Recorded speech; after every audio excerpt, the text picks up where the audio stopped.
네, 안녕하세요. 매일 아침 빠르게 만나는 미국 주식과 테슬라 소식 트라운 TV입니다. 오늘 미국 증시는 사상 최고치를 기록한 가운데 테슬라는 1.4% 하락을 보여주었는데요. 그럼에도 불구하고 일론 머스크의 충격적인 발언이 있었습니다. 로보택시 공개 행사가 아니라 출시 행사라는 말을 쓰기 시작했어요. 이것과 관련돼서 오늘 자세히 알아보도록 하겠고요.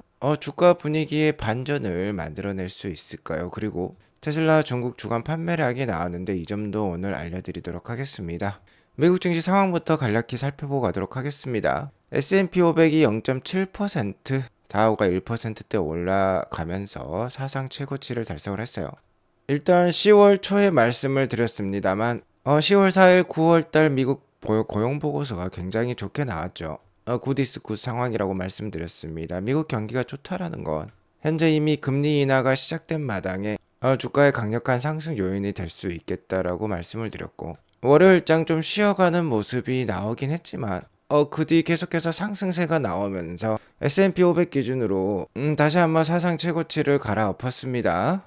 다우지수도 마찬가지예요. 다시 한번 사상 최고치에 근접하는 모습이 나오고 있고요. 지난 9월 FOMC 회의 때 50bp 금리 인하를 단행하면서 현재 금리는 5%대입니다. 그 9월달 FOMC 회의록이 공개가 되었어요. 어떻게 50bp 금리 인하를 결정하게 되었는지, 그러한 것들의 회의록이 공개가 되었는데, 역시나 제롬 파월 연주장의 입이 가장 중요하다고 볼 수 있겠죠. 지난 9월 회의 때 금리 결정 투표권을 가진 위원이 총 12명이었는데요. 25bp 인하를 결정한 인사는 미셸 보먼 이사 1명이었습니다. 그러니까 나머지 11명이 모두 50bp 금리 인하를 결정을 한 건데, 하지만 금리 결정 투표 이전에 회의에서는 복수의 이사들도 25bp 인하를 선호했다라고 합니다. 한 3, 4명 정도 될 것 같아요. 즉 일부 참석자들은요, 큰 폭의 금리 인하, 즉 50bp 금리 인하에 대해서 우려를 표명을 했다라고 합니다. 하지만 제롬 파월 연주장이 시장 편에 서는 듯한 그런 발언을 회의 중에 했다라고 해요.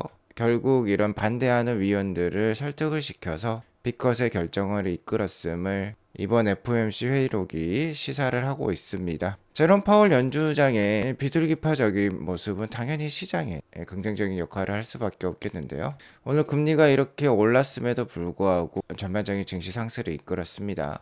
아직 반독점법에서 자유롭지 못한 구글은 1.5% 하락을 보여주었고, 로보택시 공개 행사를 앞두고 있는 테슬라도 1.4% 하락을 보여준 반면에 나머지 주식들은 대부분 오르는 모습을 보여주었어요.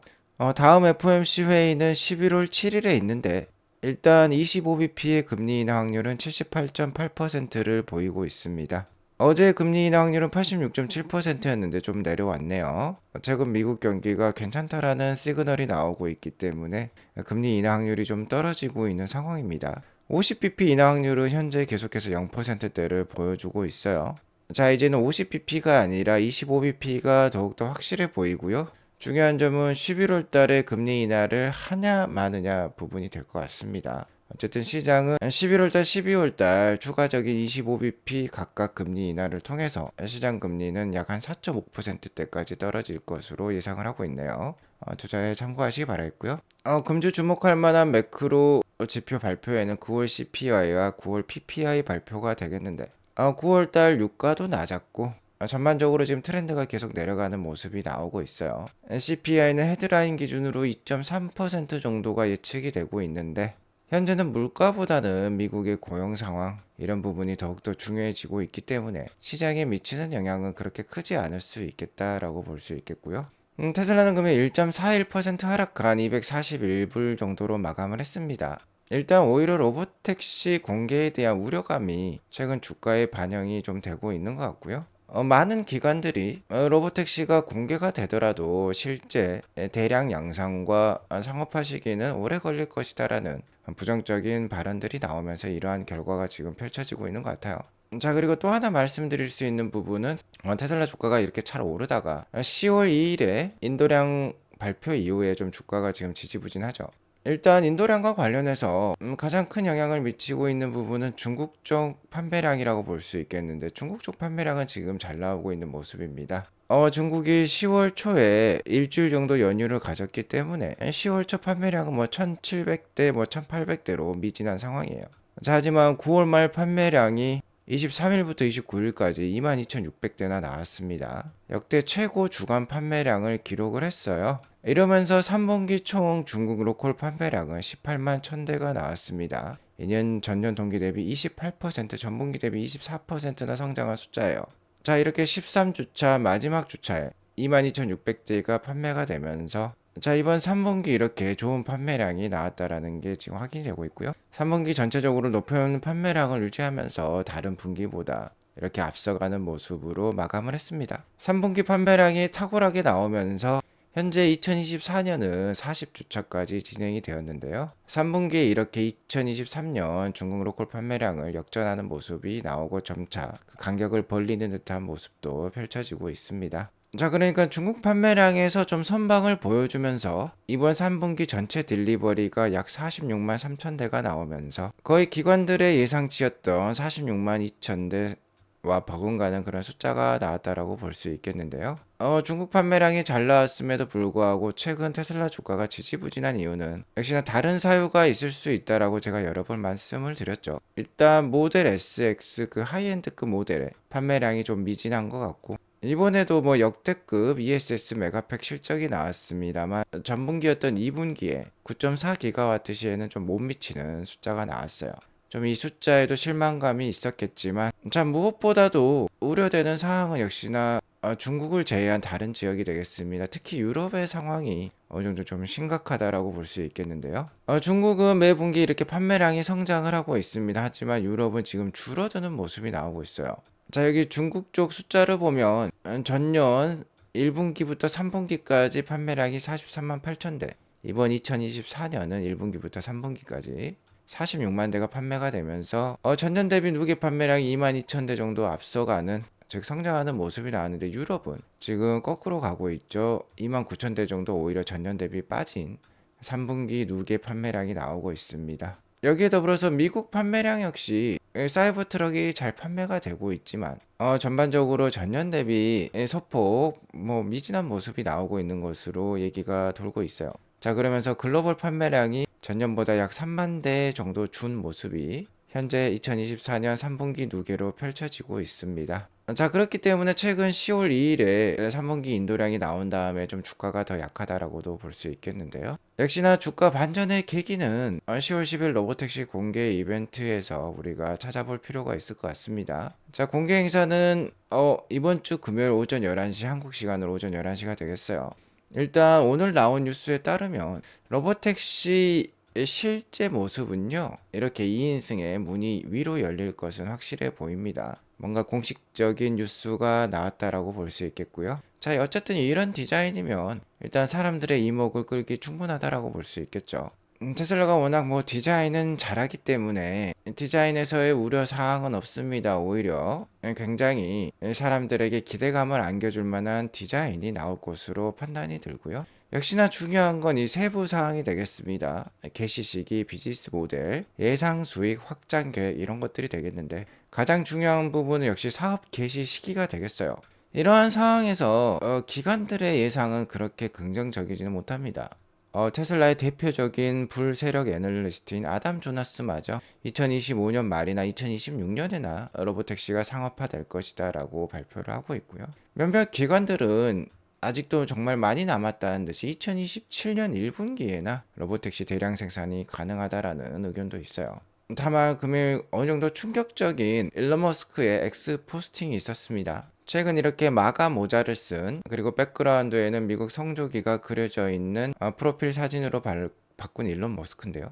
자, 여기 보시면 어느 정도 의미심장한 문구를 달아놓았어요. Watch the Tesla Product Launch Event Live on X 이렇게 표현을 해 놓았는데 가장 중요한 표현은 자, 이 프로덕트 런치가 되겠습니다. 자, 지금까지는 언베일이라는 단어를 많이 사용을 했던 테슬라 일론 머스크였어요. 언베일은 그냥 공개를 한다라는 뜻이 됩니다. 공개한다라는 건 컨셉 모델을 공개한다라는 뜻이 될 수도 있어요. 하지만 프로덕트 런치라는 단어를 썼다라는 거는 제품 출시라는 뜻이죠. 공개가 아니라 출시라는 뜻은 완전히 다른 뜻이라고 볼 수 있겠습니다. 자, 일단 우리가 예상해 볼 수 있는 거는 자, 컨셉 모델 이런 컨셉 모델이 아니라요. 실제 상당히 양산품과 가까운 실제 모델이 나올 것으로 예상이 된다라고 볼 수 있겠고요. 이렇게 신제품 출시 이벤트라고 하면 최소 3개월 이내에는 양산할 필요가 있겠습니다. 이렇게 출시한다라고 해놓고 뭐 1년 뒤에 실제 시장에 제품을 내놓는다라고 하면은 굉장히 실망감이 클 수 있겠죠. 대체적으로 프로덕트 런치를 하면 3개월 즉시, 그러니까 해당 분기에 제품을 출시할 가능성이 높다라고 볼 수 있겠습니다. 자, 그리고 아크 인베스먼트의 캐시 우드 돈나무 누나가 테슬라 로보택시가 원격 차량 지원 및 고객 지원을 제공할 것이라고 얘기하고 있어요. 이는 뭐 웨이모와 비슷한 그러한 뭐 방향성이라고도 볼 수 있겠는데요. 웨이모 역시 자율주행 차량이 이렇게 진행하다가 뭔가 난관을 만나거나 장애물을 만나면 구글 웨이모 센터에서 일하고 있는 직원이 원격으로 차량을 조정할 수 있게 지금 어시스트 할 수 있게 그렇게 만들어 놓았어요. 일단 테슬라도 그러한 기능을 로보택시 출시와 함께 제공할 것으로 지금 캐시 우드 돈나무 누나가 얘기를 하고 있는데요. 자, 이렇게 되면 현재 이미 상당히 완벽한 자율주행을 보여주고 있는 FSD 기술을 보여주고 있는 테슬라라면 더욱더 그 출시 시기가 앞당겨질 수 있다라고 예상을 해볼 수 있겠습니다. 일론 머스크도 최근 얘기를 했죠. 매 1만 마일마다 크리티컬한 개입이 있는 수준까지 올라왔다. 1만 마일이면 우리나라 기준으로 16,000km고 16,000km면 대부분의 운전자들이 1년간 주행하는 그런 마일리지라고 볼 수 있겠는데 1년에 한 번 정도 이렇게 원격으로 차량 운행을 지원을 할 수 있다라고 하면은 충분히 사업성도 있고 2025년에 출시할 수도 있겠다라고 예상을 해볼 수 있겠죠. 자, 이는 아크에 어제 나왔던 블로그 포스팅에 나왔던 내용을 제가 말씀드리는 거예요. 여기 보시면 영문으로 이렇게 적혀 있죠. It needs to build back-end support for remote vehicle assistance and customer support. 여기 보시면 이제 remote vehicle assistance가 바로 원격 조정이 되겠습니다. 백엔드 서포트, 그러니까 후방에서, 그러니까 직접 차량에 뭐 사람이 탑승하지 않고요. 그러니까 운전자가 없고 어떠한 뭐 뒤에 있는 센터에서, 고객 지원 센터에서 리모트로 원격으로 조정을 한다라는 뜻이 되겠죠. 지금 웨이모가 하고 있는 그러한 방식이 되겠습니다.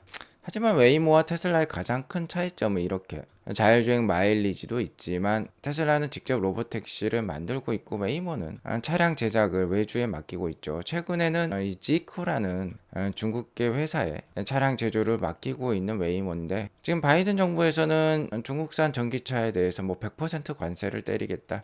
트럼프가 만약에 대통령을 내도 마찬가지죠. 중국에 특히 전기차라든지 반도체에 엄청난 관세를 매길 것입니다. 자, 그러니까 최근에 웨이모는 지것뿐만 아니라 우리나라 현대차까지 접촉을 하면서 파트너십을 맺은 상황인데요.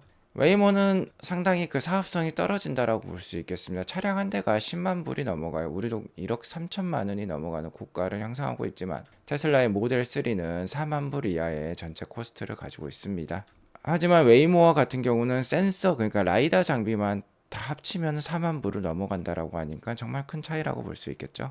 자, 그렇기 때문에 테슬라 현재 가장 강력한 경쟁자인 웨이모가 있지만 테슬라가 로보택시 사업을 정말 2025년이나 2026년에 대량 양산 체제를 갖추면서 시작할 수 있다라고 하면 굉장히 빠른 승기를 잡을 수 있을 것 같다라고 보고요. 뭐 최근 트럼프의 지지율이 올라가고 있죠. 일론 머스크가 다시 한번 트럼프를 강력하게 공개 지지를 하면서 같이 뭐 연설도 했고요. 그러면서 더욱더 트럼프의 인기가 올라가고 있습니다. 자, 이러한 상황 속에서 일론 머스크는 트럼프에게 좀 더 힘을 실어주기 위해서라도 이번 로보택시 공개 행사에 더 많은 준비를 했을 수도 있겠어요. 어쨌든 지금 프로덕트 언베일이 아니라 프로덕트 런치로 바꾸면서 좀 더 기대가 되어지는 내일이라고 볼 수 있겠습니다. 자, 그리고 오늘 AI 드라이버님의 FSD 영상을 보니까 실제 지금 이 영상이 굉장히 부드러워진 모습을 확인해 볼 수 있어요. 굉장히 지금 매끄럽게 부드럽게 지금 화면이 나오고 있는 것을 확인해 볼 수 있는데요. 이번에 여기 보시면 이제 하이웨이가 나와 있는데 하이웨이가 엔드-투-엔드 AI로 바뀌었다, 싱글 스택으로 바뀌었다라고 제가 어제 말씀을 드렸죠. 자, 여기에 더불어서 4년 묵은 버그를 고쳤다라고 애쇼기 얘기를 해주고 있습니다. AI 드라이버님이 너무나도 지금 이 비주얼라이제이션이 부드러워서 마치 60프레임으로 돌아가고 있는 것 같다라고 얘기를 하니까 애쇼기 그 이유에 대해서 말씀을 해주고 있기를 4년 묵은 버그를 드디어 고쳤다라고 합니다. 이러자 안드레 카파시가 오마이 갓이라고 얘기를 하고 있어요. 굉장히 어려웠던 부분인 것 같습니다. 안드레 카파시는 같이 AI FSD 자율주행을 테슬라에 가장 먼저 도입했던 인물인데 지금 테슬라를 떠나 있죠. 애쇼기 이런 발언을 하자 안드레 카파시가 이렇게 놀란 거 보면요, 굉장히 어려웠던 부분인 것 같습니다. 어쨌든 로보택시 공개 이전에 4년 묵은 버그까지 고쳤다라고 하니까 더욱더 기대가 된다라고 볼 수 있겠고, 테슬라의 FSD는 4년 전과 후 정말 이렇게 괄목할 만한 성장을 보여주었습니다. 이렇게 많이 바뀌었는데요. 자, 주가는 어떻습니까? 4년 전과 지금 똑같은 모습이에요. 자, 4년 전과 한번 비교를 해보도록 하겠습니다. 2020년 테슬라 연간 매출액은 315억 달러였어요. 하지만 2024년 예상은 1000억 달러로 3배 정도 증가가 예상이 되고 있습니다. 하지만 주가는 전혀 바뀐 게 없습니다. 4년 전과 비슷한 수준이에요. 매출액 구성 역시 4년 전에는 100% 자동차였지만 현재는 자동차가 80% 이내로 떨어지고 에너지가 11.5%까지 오르고요. ESS 메가팩 매출액이죠. 서비스, 그러니까 뭐 슈퍼차저라든지 다른 영역들이 되겠습니다. 뭐 FSD도 이제 포함될 수 있겠죠. 이게 11%까지 올라왔어요. 억만장자 투자자의 론 바론에 따르면 2030년이 되면 테슬라의 연간 매출이 1조 달러, 즉 1000억 달러의 10배라고 볼 수 있겠죠. 100빌리언에서 1000빌리언까지 올라간다라는 뜻이 되겠습니다. 이는 현재 10배, 2020년 대비 30배 수준에 이르른다라고 볼 수 있겠어요. 이 전망대로라면 시가총액은 6.7조 달러에서 20조 달러까지 올라갈 수 있다라고 합니다. 현재 테슬라의 시가총액이 1조 달러가 안 돼요. 그러니까 최소 뭐 7배에서 20배까지도 주가가 올라갈 수 있다라는 뜻이 되겠습니다. 로보택시와 옵티머스, 이러한 AI 기술로 무장된 신제품들이 대량 양산 보급이 된다라고 하면은 정말 불가능한 숫자가 아니라고 볼 수 있겠습니다. 15년 전에 마이크로소프트의 시가총액이 230빌리언, 그러니까 2,300억 달러였어요. 지금은 3T가 넘어가죠. 3조 달러가 넘어갑니다. 주가가 무려 13배나 올랐다라고 볼 수 있겠는데요. 15년 전에 마이크로소프트가 이렇게 올라갈지 그 누구도 몰랐습니다. 근데 현실이 되었죠. 테슬라도 마찬가지입니다. 테슬라의 차량 판매량이 현재는 좀 신통치 않습니다만 이 AI 기술을 통해서 차량 판매량도 늘어나고요. 나머지 부분의 매출액과 이익 성장이 굉장히 클 것으로 판단이 됩니다. 테슬라의 이러한 성장 스토리를 믿는다라고 하면, 이러한 숫자를 믿는다라고 하면은 뭐 로보택시 공개 행사 이후에 주가가 약할 수 있겠죠. 그럼에도 불구하고 잘 인내하고 잘 지켜볼 필요가 있을 것 같습니다. 어쨌든 언베일이 아니라 런치라고 마련이 되고 있는 로보택시 공개 행사니까 좀 기대해 보도록 하겠습니다. 오늘 방송이 도움이 되었다면 구독과 좋아요 알람 설정 꼭 눌러주시기 바라겠고요. 오늘은 이것으로 방송을 마치도록 하겠습니다. 좋은 하루 되시기 바라겠습니다. 감사합니다.